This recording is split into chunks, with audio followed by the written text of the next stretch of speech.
May card na tayo agad. Anong mensahe ang kailangan marinig ng mga Cancer sa period na to? Pwedeng nangyayari na itong magiging reading o mangyayari pa lang. Kung hindi man para sa inyo, itong magiging reading, di baka para sa someone na malapit sa inyo o sa someone na kakilala nyo mismo. Baka may lumabas na gender, mamaya gawin nyo na lang energy, masculine at feminine energy. Pwede rin naman na huwag nyo nang pansinin ang gender. Di ko masasabi kung anong magiging reading, kung positive ba o negative. Depende sa kung anong mapipick up kong energy. Walang masama kung papanorin ang sun, moon at rising sign kasi baka man sa mga yan ay mag-resonate na sa sitwasyon nyo. So sa case na to, pwede magdugtong ang kwento, pwede rin hindi. Tingnan natin. Kasi isa-isahin ko siya eh. So ano tong baliktad na the star?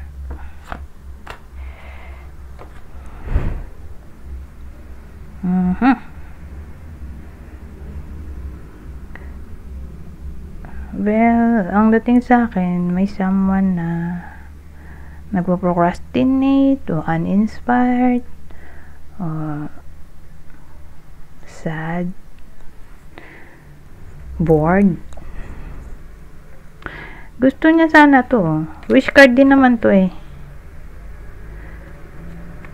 Kaya nabaliktad. So, ang dating ito yung wish niya, maging self-reliant, self-independent, karoon ng magandang salary, magandang buhay, mabili ang mga gusto. Kaya lang baliktad to. So more like iniisip-isip lang niya, naghihintay lang siya mangyari, wala siyang ginagawang hard work, puro isip lang. Pero ito sana ang gusto niya mangyari. Kaya lang kasi medyo may pagka-lazy dito yung bida natin. O nagpo-procrastinate.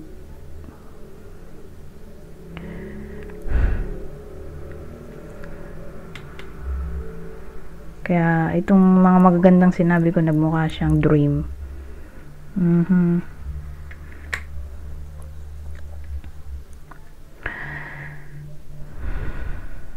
Ganyan dating sa period na to. Ngayon, ano tong the tower? Bakit tayo may the tower dito?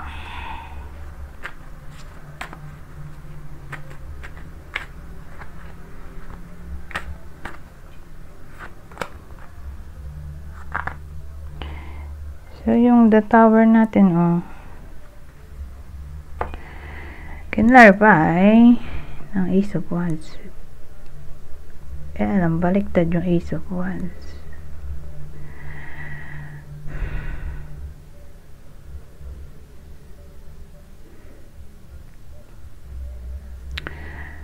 Parang anto may gagawing effort o action.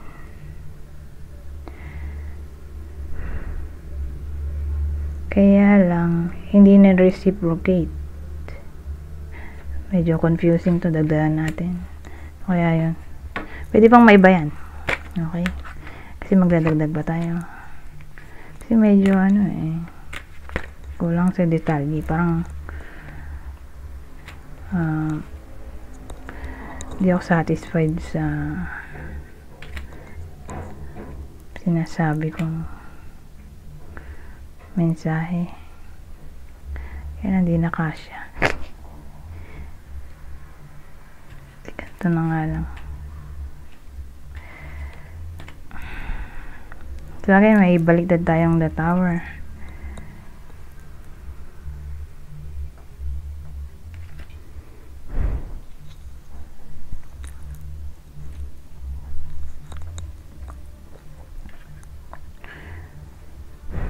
So, tungkol saan to?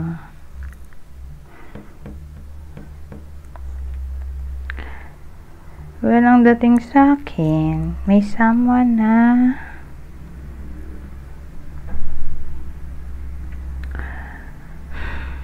mag-initiate, diba, ng action.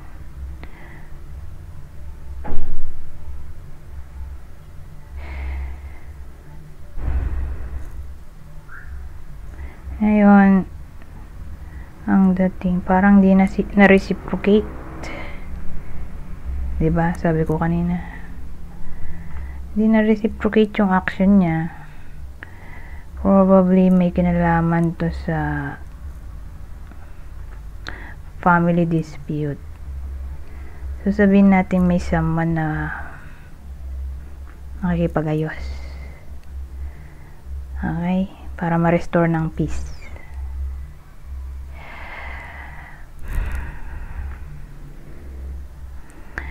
Kaya lang mukhang di mangyayari yan dahil baliktad tong Two of Swords. Mukhang di mangyayari tong reconciliation. So sabihin natin may mag-a-approach at gusto nga makipag-ayos, pero iisnabin siya nung family member na nakaaway niya o kadugo or kapitbahay, na parang napahiya yung tao dito kasi nag-effort siya tapos hindi siya pinansin or hindi niya nakuha yung expectation na gusto niya mangyari.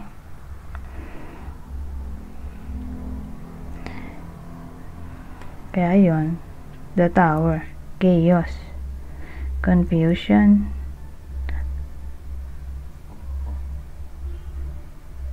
o na trauma, diba? Pwede rin trauma yung tao kasi nga napahiya siya. So again, tatama tong part na to sa family dispute. Family dispute, whether kapamilya, karelasyon. Kung karelasyon, hindi. Doon na lang tayo sa kapamilya, kadugo, kapitbahay. O pwede rin friend kasi pag nakita ko tong Four of Swords, para siyang card ng comfort, safe zone. So dyan papasok din yung someone na malapit sa iyo, best friend, close friend, o friend in general na nagkaaway dito.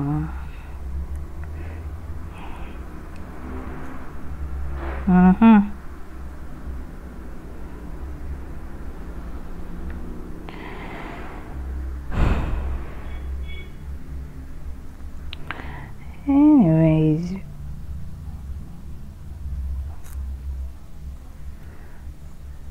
o pwede rin nalinlang yung tao dito kaya na trauma. Akala niya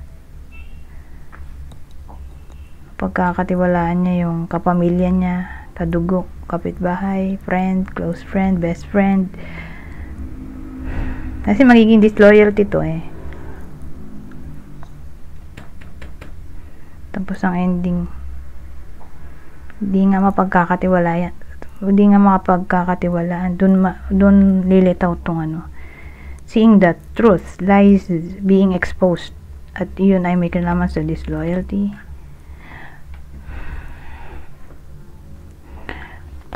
Grabe, sa pangalawang card pa lang tayo. Kaya lang magti 10 minutes na. Saglit lang dapat kasi ito. Anyways,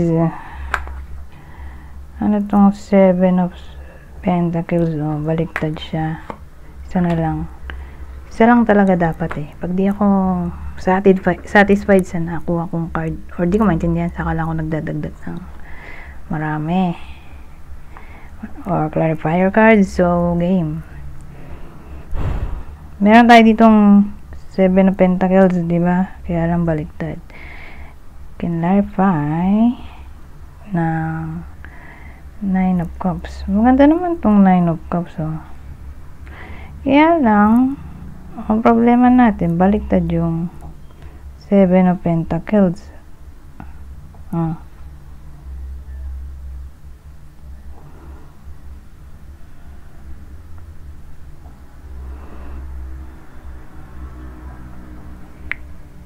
Kaya ito. Pero maganda tong 9 of Cups. So sabihin natin tong 7 of Pentacles ay nalugi siya. Nalugi o malulugi, or nagastos niya yung ipon niya, or wala siyang pera.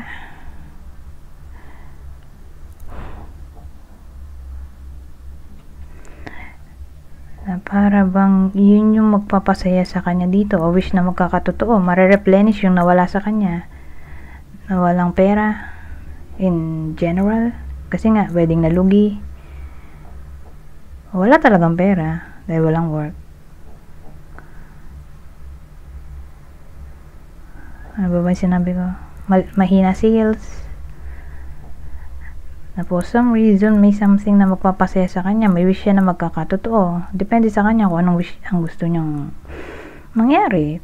Kung sabihin natin ma-replenish yung nawala sa kanya, kung nawalan siya ng pera, naduputan siya, na misplace, or nagastos niya savings niya. So again, depende kung yun ang wish. Kasi may wish card nga tayo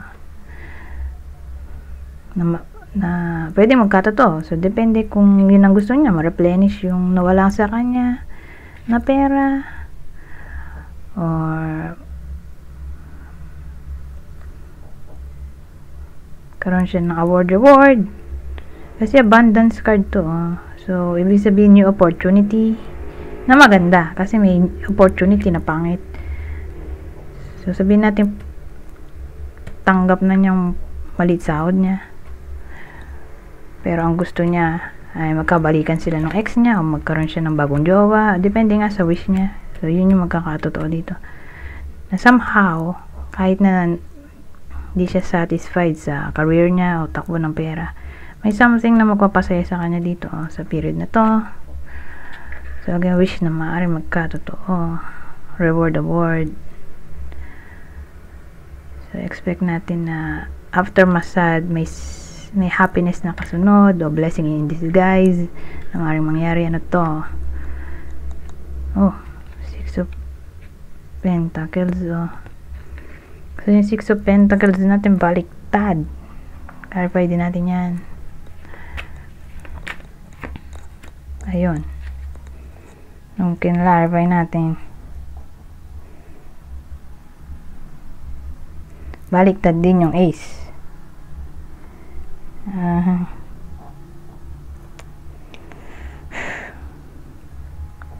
Ace of Pentacles pa man din to.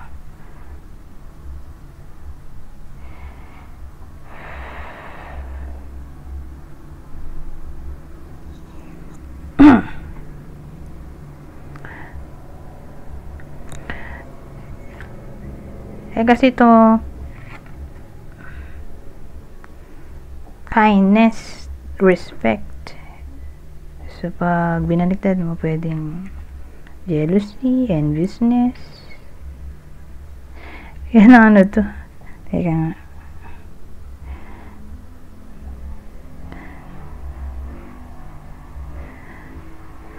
Baka mawalan ng pera yung iba sa inyo. Kasi baka nga may naiinggit, mag-send ng spell, hex, evil eye. So maaring may magandang opportunity, diba, dito. May magandang opportunity na maaaring mangyari ngayon. Ang dating kasi may iba na hindi happy. Na happy ang iba sa inyo. So, dyan papasok yung inggit. Selos. So, sobrang negativity. Doon na papasok yung evil thoughts, negative thoughts, hex, palipad hangin, evil eye. So therefore, pag ganun na may someone na negative sa paligid, maaaring mawalan ng something yung iba sa inyo. So pagkatapos sumaya dito, back to ano na naman, problema, financial loss. Pero specifically financial loss, lack of money. So sabihin natin nagkaperang iba sa inyo na may maiinggit. So ngayon, dahil naiinggit nga, baka makaapekto yung aura niya sa aura ng iba sa inyo. So maganda kung matabla natin tong negativity, para hindi mangyari itong financial loss. Kasi maganda na nga dito eh. Kaya lang nga may mga tao sa paligid na maaaring mainggit sa opportunity, blessing na maaaring matanggap ng iba sa inyo. So pag ganun, baka makontra ba?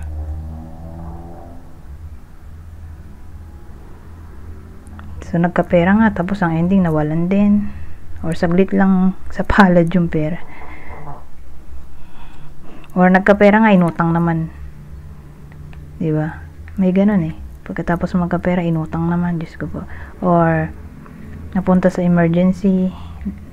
So, hindi rin enjoy yung pera.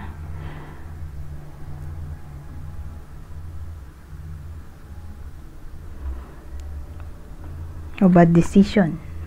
Karoon ng bad decision sa pag-handle ng pera. Pag ganito. So again, mag-ingat sa mga taong fake. Whether kilala nyo na to. Maganda kung kilala nyo na, at least, diba? Malalayuan nyo. Pero kung di nyo kilala, eh, dyan papasok nga to.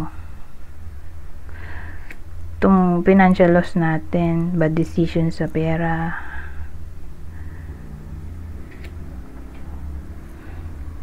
Or yung blessing eh, naglaho rin agad. Saglit lang ba? So, para ma-prevent to, kayo na maghanap sa internet ng mga ways kontra malas. O para layuan kayo ng mga negative people. Anyways, hanggang dito na lang. Goodbye. For now.